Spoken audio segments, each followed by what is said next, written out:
Hello, everybody. Welcome back to Reconstructing Nigeria and Nigerians. For us to have a better country, we must reconstruct our people. And not just for Nigeria, but for Africa as a whole. Today, I'm going to be talking about the citizens are as guilty as the leaders. The reason why the elite of our political elite of Nigeria and Africa have been able to buy their way through the populace is because the population themselves don't have the right value system. That is what has given room for them to be bribed and to be bought. It is a common practice in Nigeria for politicians to give out rice, bag of rice, even money, to buy the votes of the people during election because they don't have values.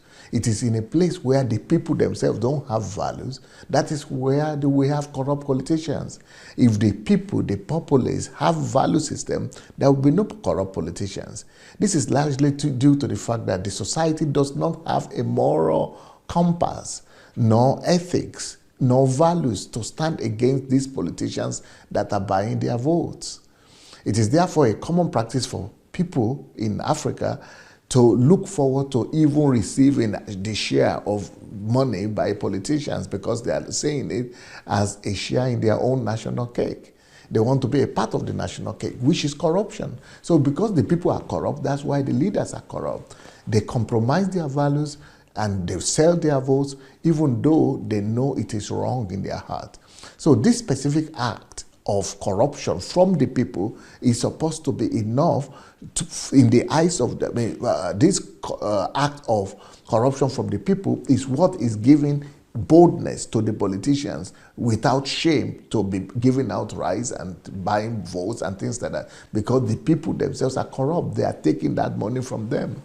But in other countries, the fact that a politician even comes to propose money or goods or some products to share to buy the votes of citizens is enough to disqualify a candidate in the eyes of the people if that people are a virtuous people.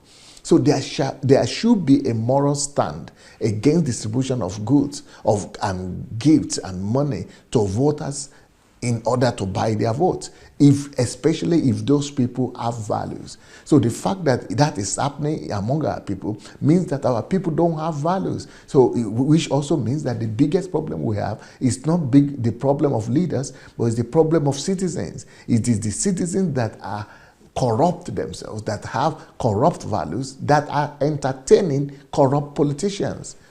But in European countries or in developed countries, such acts are not encouraged, mainly due to the fact that the people themselves of those societies have the legitimate, the wonderful, the good value system and the moral compass that helps them to resist such advances by corrupt politicians. They too have corrupt politicians. Leaders are corrupt everywhere, but the citizens that don't give room for that resist that have the moral compass, the virtues in them, will not allow that to happen. If anyone tries such a thing in Europe or in any developed country, there will be. It is not, even the government doesn't need to know about it. Even the police doesn't need to know about it.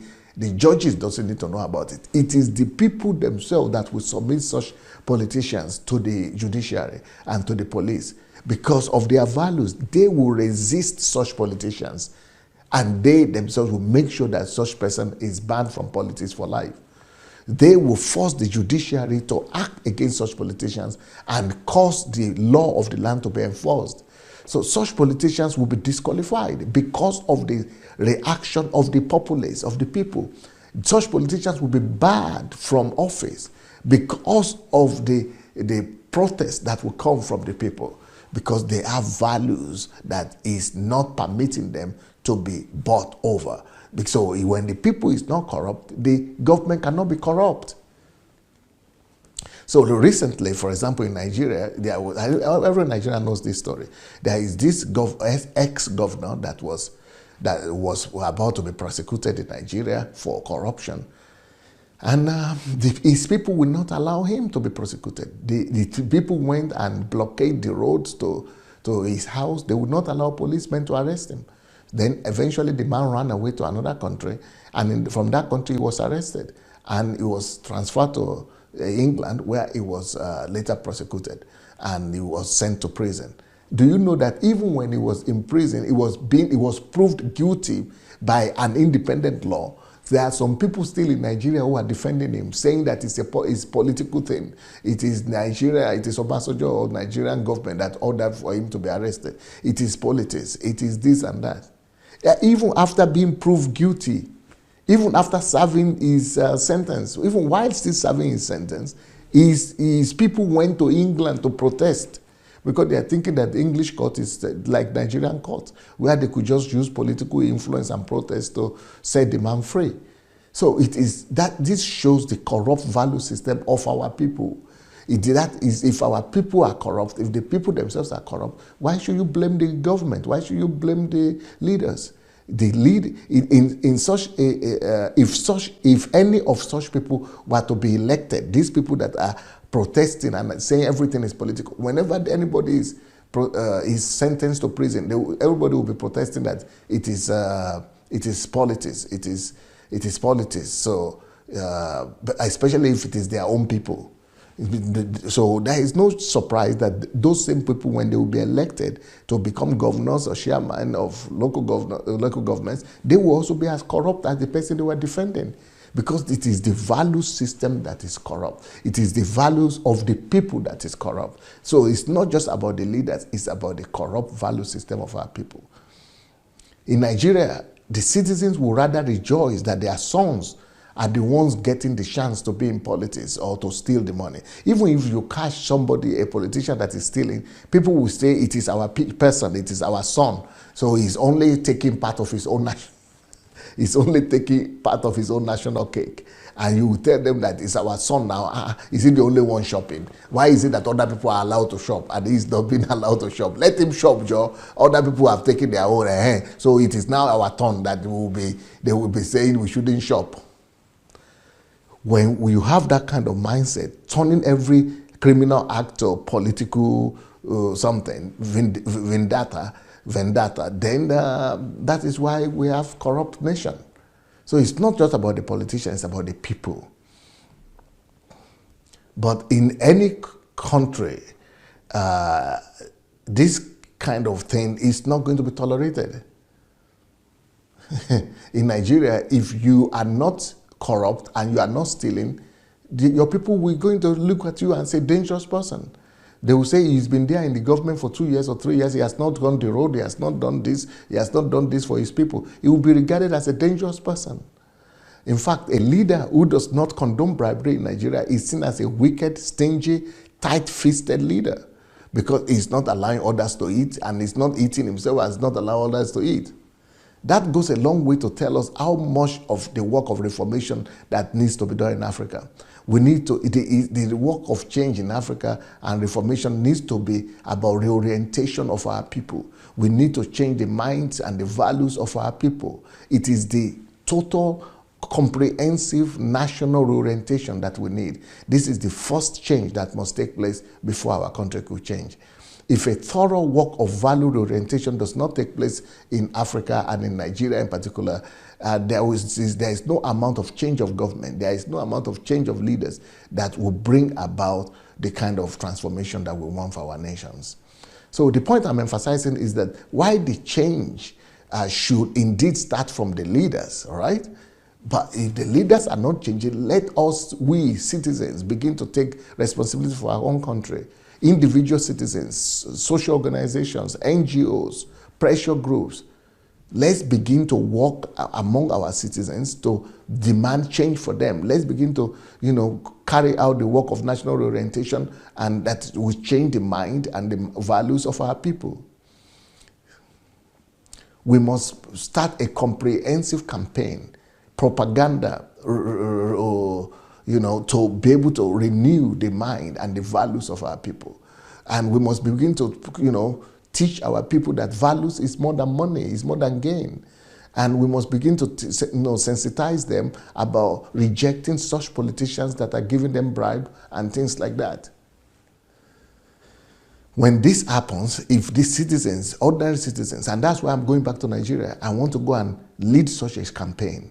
Because only when this happens, the people will automatically be able to produce the right leaders. Once we have cleansed our people, once we have cleansed the pot or the bowl where the blank ink of corruption is in, then our people will be able to produce normal white leaders. We'll be able to produce pure leaders, clean leaders. The values of the populace determines the kind of leaders that they produce. It is the value system of a country that determines the kind of leaders that we have. It is the value system and the values of our populace, the population, the people, that will determine are we going to have virtuous leaders or corrupt leaders. If the value system of the people are corrupt, we are going to have corrupt leaders. If the value system of the citizens are corrupt, we are going to have corrupt politicians. So if the politicians are corrupt, it is because the value system of our people too are corrupt. It is only corrupt country, corrupt society that gives back to corrupt leaders. So the behavior of our leaders, the behavior of the leaders of any nation is only a reflection of the value system of that nation. The behavior of the politicians and the leaders of the country is the demonstration of the hidden or the hidden values among the people. So the values of the population determines the kind of leaders that they produce. The behavior of our leaders is the reflection of the value system of our country, of our people. So our populace, their values is what gives back to our leaders.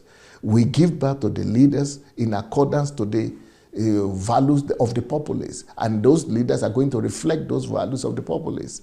We produce the kind of leaders that reflect who we are. The behavior of our leaders is only the reflection of the behavior of our citizens in general. So if the citizens do not tolerate corruption and corrupt behaviors from their leaders, the leaders cannot be corrupt because the citizens will tear them apart. But when the citizens tolerate corruption, then of course the people will be corrupt, the leaders will be corrupt because they know there is tolerance for corruption. Because but in a country where people have the right value system, where they don't tolerate corruption, even if a corrupt leader comes in, they will tear him down. They will bring him down no matter the amount of military power that he possesses. So, but where the citizens could be bought, then we will see that everything just goes. So that is the situation we're having right now. So we cannot just blame the leaders for the problem in Nigeria and Africa.